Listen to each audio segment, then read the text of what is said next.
সুজিত ভাই ঘুরে আমি চাকরি পাইছি। হ্যাঁ? তাহলে মিষ্টি খাওয়া। এই যে মিষ্টি রে, এ তো খুব খুশির কথা।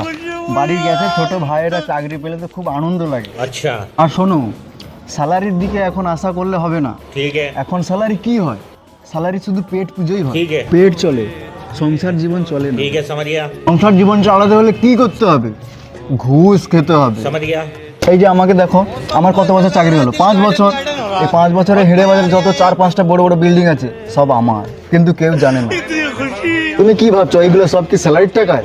না, একদম না, সব ঘুষের টাকা। যাই হোক, ছাড়ো, তুমি কিসের চাকরি পেয়েছো সেটাই বলো। আমি ইনকাম ট্যাক্স অফিসার। এবারে 50 লাখ টাকা বের কর। अल्लाह माफ करे, बहुत मनुष्य लग लो, मत करो, रहने दो, बहुत बुरे लग लो, तौबा तौबा तौबा, थारा मूड खराब कर